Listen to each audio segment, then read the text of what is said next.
You may know him from MTV's Jackass series and Viva La Bam. Maryland native Brandon Novak was a teenage skateboarder when he was discovered by Tony Hawk and rose to national fame on television. However, he's been very open about his 25-year-long heroin addiction.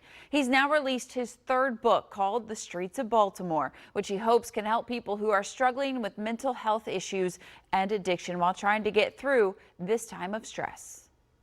Brandon, it's so good to see you again. How are you holding up during all of this? Good, good. Thanks so much for having me. This is, it's a trying time. You know, it's a really trying time, and we're trying to navigate through a lot of, I think for most of us, uncharted territories. So it's allowed me to dig deep and find out some things about myself that I was definitely not aware of, like what I'm capable of doing, what I don't feel comfortable with. A lot of time with self, which is really good because prior to this, you know, it's go, go, go, go, go. So I choose to call this time as us simply being divinely inconvenienced. I like that. We all needed a little bit of time to just kind of slow down and reflect. When it comes to somebody that maybe is dealing with addiction or going through recovery, how does this make that even more challenging for them, though? Wow, it's tough, right? Like I just celebrated 5 years of continuous sobriety on Memorial Day, the 25th. So I'm kind of routine oriented, if you will. I have a program in place that works, that I'm confident in. But for the new people, right? It's got to be really tough and trying, like early recovery and sobriety, because the reality is the opposite of addiction is connection. Yeah, but right now, the times are telling us to quarantine, to isolate, to social distance. And that's everything that goes against what we need to do as recovering alcoholics and addicts to get better.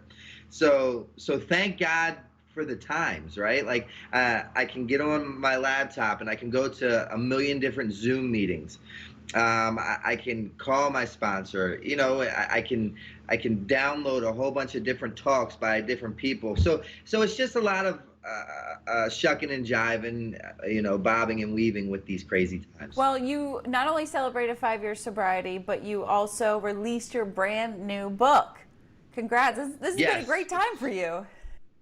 Yeah, you know, it's all about perspective, right? My disease is centered in my perspective. And they told me in treatment, if I change my perception, I can change my world.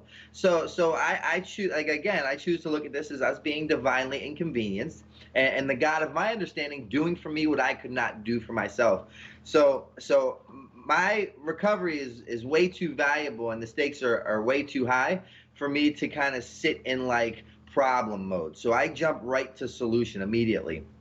So I felt that what a better time for me to release the sequel to my first novel, Dreamseller, which was written 8 years ago. What better time to release the sequel to that, titled The Streets of Baltimore, than on my 5-year anniversary date. You know, I'm really, really excited about this program. It's been a long time in the works.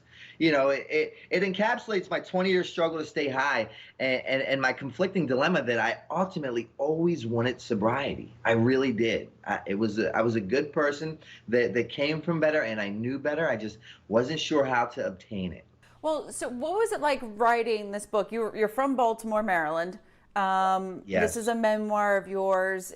What was the evolution like writing this book?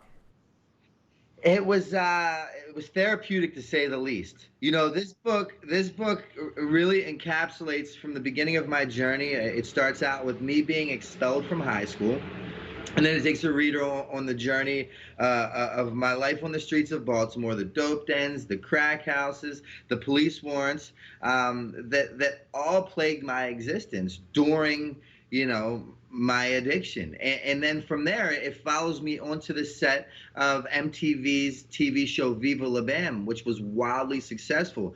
And to most people's eye or perspective, they'd say, wow, that guy really has it all. He has the fame, he has the fortune, the money, the property, the prestige.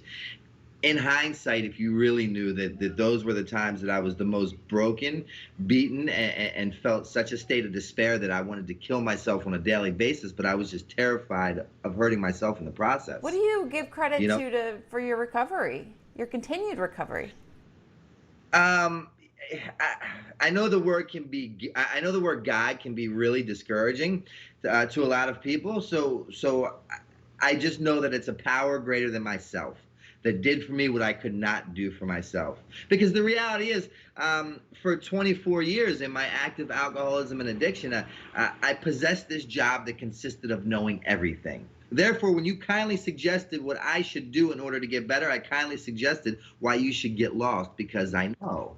And my resume stated that I knew some things, right? New York Times author, first skateboarder endorsed by Gatorade, hanging out with Michael Jordan, touring the world with Tony Hawk, in those movies, Jackass, TV, all these things that were successful. But at the end of my career of addiction, I walked into my 13th inpatient treatment center, fresh off of waking up on life support for 7 days. My worldly possessions consisted of 8 scarves, 2 jackets, 3 socks, 1 stick of deodorant. My mother had went to God and said, God, please cure him or kill him, because I can no longer take it anymore. And it was at that point that I came to this grand realization that, you know what I do know is that I don't know. And my very best thinking places me in positions like this time after time after time. So for the first time in my life, I entered into that treatment center with absolutely zero expectations. And that lack of expectations has led to the best results I have ever found in my life. Right? It just simply allowed me to get out of my way, know that I don't know, open my mind to follow your suggestions that you're willing to give to me. And it's snowball effect into the here and now, with me releasing a book that I am so extremely excited about, and it goes back to where it all began. Well, Brandon, you are amazing. Thank you for always being so honest and being there to help others, and congrats again to you on 5 years and the new book. Thank you so much. It's been an honor and privilege to be here today with you. Always enjoy talking to him, and his honesty is just so enlightening. You can get Brandon's new book on his website, brandonnovak.com, and he stresses to share it with anyone who is battling addiction.